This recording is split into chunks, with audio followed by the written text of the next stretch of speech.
Kita kembali ke pertanyaan yang tadi ya Bapak Rahman. Menurut Bapak Rahman. Jangan Oh iya Bapak, saya bapak lagi bapak lagi. Saya menolak tua ini. Menolak tua. Menurut Om Rahman ini. Aduh, udah kayak menurut Kakak Rahman. Nah, menurut Kakak Rahman.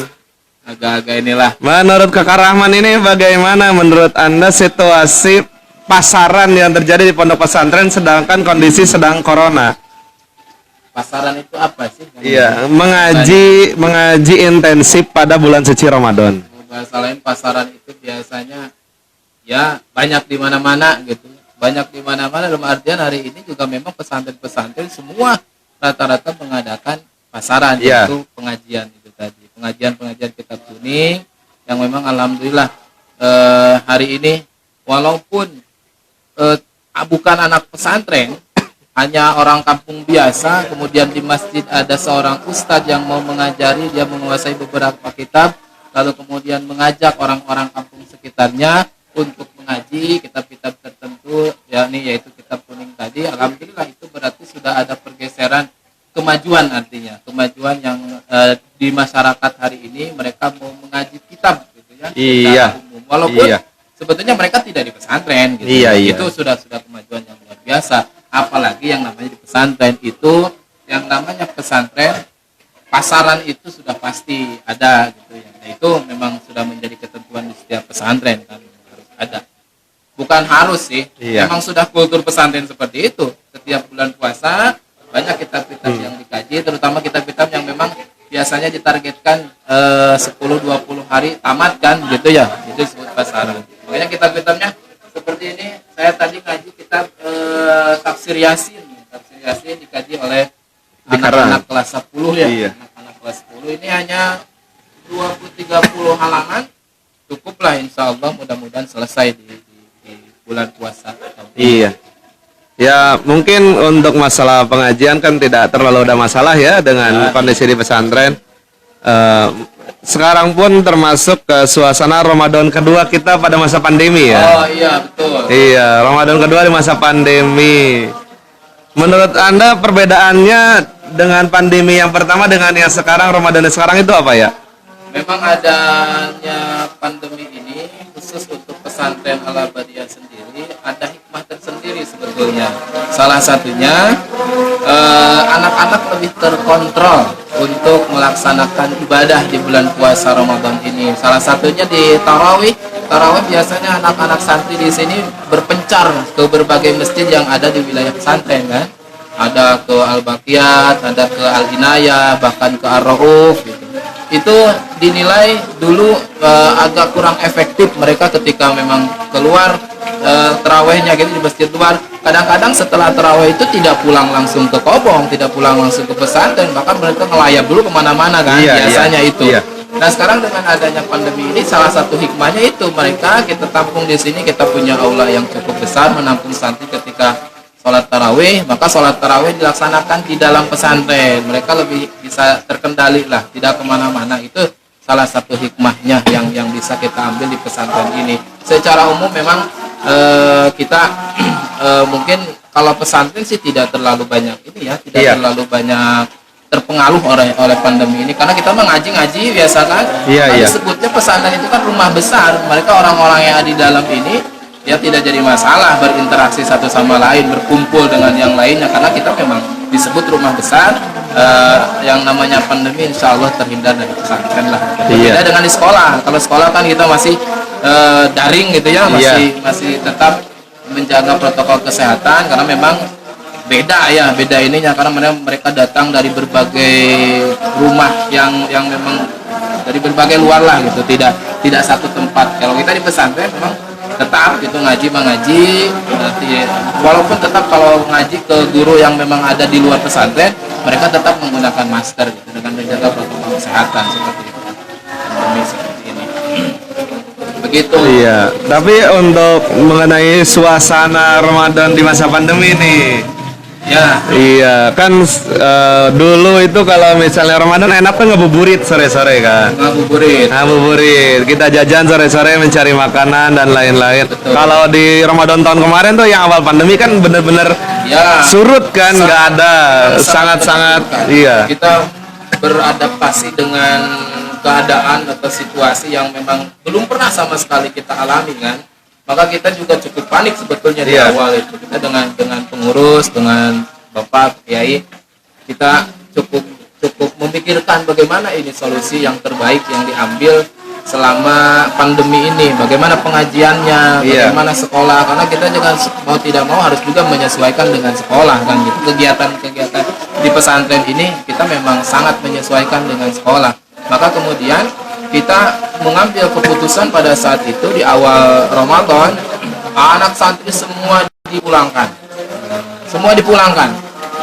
Mereka secara full mereka di rumah, tidak ada yang di pesantren, hanya beberapa mungkin mereka yang tinggal di pesantren, karena kita juga agak sedikit parno, ketakutan pada waktu itu karena awal-awal kan, masih pemerintah juga sangat gencar ya memberitakan tentang corona ya, memberitakan corona dan lain sebagainya. Ada tetangga yang kena corona, kemudian ada beberapa pesantren yang terinfeksi juga, itu sedikit besar memberikan pengaruh ketakutan kepada kita. Maka kita kemudian keluar, mereka diliburkan selama hampir waktu itu 2 bulan mereka diliburkan. Lalu kemudian kita setelah itu mengadakan voting musyawarah di grup wali santri. Maka kemudian grup wali santri itu mereka ada jeda pendapat lah gitu. Bagaimana nih baiknya, kita tidak mau memutuskan sendiri kan, kita juga harus adanya musyawarah dengan para orang tua. Lalu kemudian diputuskanlah, ya nggak apa-apa, udah sekarang anak-anak masuk saja di pesantren gitu kan, tidak jadi masalah. Kalau di pesantren kan mereka tidak kemana-mana asalkan protokol kesehatannya betul-betul dijaga. Mereka tidak boleh dikunjungi oleh orang tua, mereka tidak boleh bahkan ketika orang tua kunjungan ke sini pun mereka hanya boleh di gerbang depan saja, ataupun mereka yang punya atau tidak punya uang ingin transfer, kita juga terima transferan daripada orang tua gitu. Itu salah satu upaya-upaya yang kami lakukan ketika pada saat awal-awal pandemi. Kalau sekarang sih sepertinya sudah tidak terlalu bermasalah. Kita sudah beradaptasi, ini udah tahun kedua gitu, Ramadan di tahun pandemi.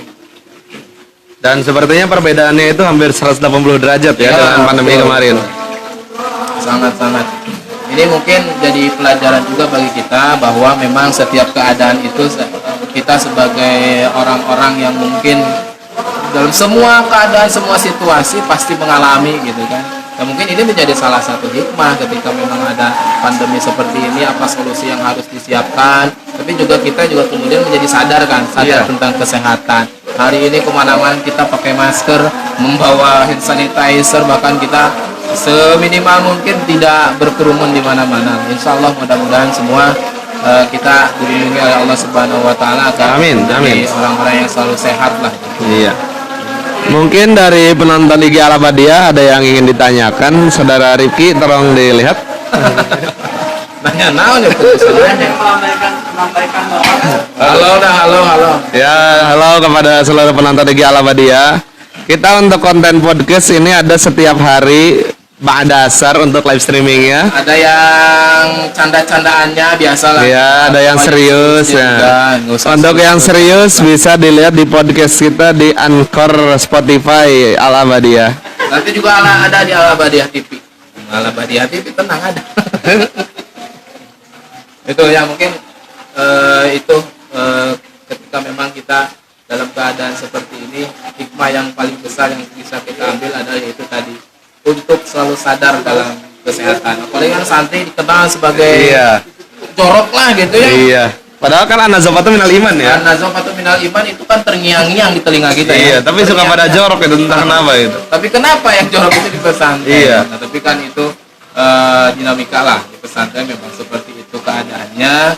Sehingga ketika memang ada orang-orang yang ingin bermaksud niat datang ke pesantren, karena di pesantren kan kita tidak hanya sebatas belajar agama doang, tapi sebetulnya banyak hal-hal yang kita pelajari pun gitu. Seperti kita bersosialisasi dengan orang-orang yang berbeda latar belakang, berbeda bahasa, dia dari Jawa, dia dari Bekasi, dia dari daerah-daerah yang memang sangat berbeda kulturnya, sangat berbeda bahasanya kadang-kadang gitu kan. Bukan kadang-kadang lagi, memang sudah berbeda. Latar belakang keluarga juga pasti berbeda. Iya. Latar belakang ekonomi juga pasti berbeda. Maka pesantren ini menjadi salah satu media pemersatu sebetulnya Bhinneka Tunggal Ika itu udah benar-benar ada jadi pesantren. Maka sekarang orang tua banyak yang sadar kan.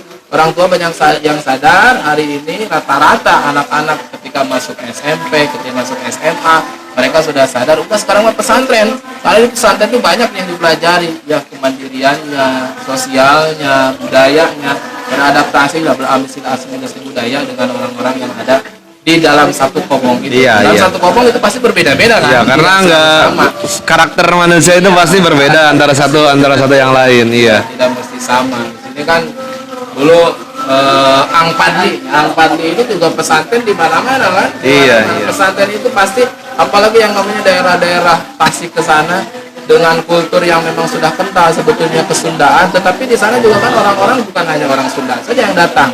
Kemudian ada orang Jawa, bahkan ada orang yang di luar dari Pulau Jawa juga datang ke pesantren itu. Tapi mau tidak mau kita juga harus beradaptasi dengan mereka. Iya pasti. Kalau kita nggak bisa beradaptasi, kita yang hancur nanti. Betul.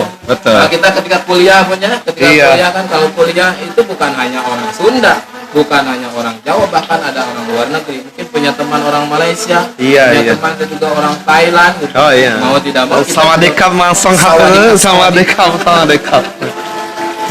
Itulah pesantren. Bagusnya pesantren itu kan di situ. Jadi kita maka belajar itu benar-benar memang di pesantren, bukan hanya sebatas belajar agama, tapi juga kita belajar hal-hal yang lain di pesantren. Banyaklah hal yang bisa dipelajari. Iya. Padahal kalau kita melihat dari social culture yang ada di pesantren ya, itu sangat bagus loh. Untuk tumbuh pola pikir anak menjadi orang yang toleran terhadap orang lain. Iya, karena dengan kita tinggal di pondok pesantren, anak itu belajar untuk mengenal sesuatu yang baru yang bukan dia ketahui pada asalnya. Tapi ada juga penyakit satu di pesantren itu. Orang tua mengirimkan anak ke pesantren ingin berharap ingin dan berharap. Iya, ingin dan berharap. Berharap anaknya itu bisa langsung ngaji atau bisa ngaji langsung lah gitu ya. Sama gurunya di papatahan, sama gurunya dikasih pelajaran, mereka berharap orang tuanya ini anak-anaknya bisa langsung gitu, bisa. Nah itu hal yang kurang tepat sebetulnya. Kita sebetulnya hanya membantu orang tua yang di rumah. Sebetulnya memang seharusnya sudah ada bekal. Ketika anak datang ke sini kadang-kadang gitu ya, orang tua tidak menyadari bahwa anaknya belum pernah sama sekali belajar abatasa aja. Tentunya mereka kirim ke pesantren pengen langsung bisa alfiah ya, langsung bisa alfiah dan lain sebagainya. Nah kita kadang-kadang kan juga bingung juga. Maka di sini pun orang tua mesti paham gitu, step by step bagaimana tugas orang tua di rumah, karena kan Al-Quran juga mengajarkan bagaimana cara mendidik anak di waktu dia masih bayi, kemudian di umur 1 tahun, 2 tahun, 3 tahun dan seterusnya. Step by step Al-Quran sudah mengajarkan. Maka sebetulnya pesantren ini tinggal mematangkan saja kan sebetulnya. Setelah orang tua di rumah membekali anak-anaknya dengan ilmu yang dasar gitu. Terutama itulah kalau ilmu di pesantren yang penting di rumah belajar dulu baca Quran lah gitu ya, minimal batas saja Iqra 1 2 3 sampai 6 sudah khatam lah. Tidak membebani, walaupun sebetulnya kita juga memaklumi itu semua sih. Karena memang orang tua kan kadang-kadang keterbatasan mungkin, karena ini anak di pesantren itu supaya bisa, harapannya itu kan. Itu yang bisa memang kadang-kadang itu menjadi dilema juga bagi orang tua ketika akan memasukkan anak pesantren ya. Memasukkan anak ke pesantren ya, yang harus disadari kan itu orang tua harus benar-benar paham juga dengan hal-hal sederhana itu mungkin menjelang maghrib kita ngobrol-ngobrol santai. Kebenaran itu memang bukan dari kita, tapi dari Allah Subhanahu wa ta'ala. Mungkin sekian untuk acara ngobrol santai kita pada sore hari ini. Selamat berbuka puasa untuk yang melaksanakannya. Semoga kita selalu dalam lindungan Allah Subhanahu wa ta'ala. Wallahu muwaffiq ila aqwamit thoriq. Wassalamualaikum warahmatullahi wabarakatuh.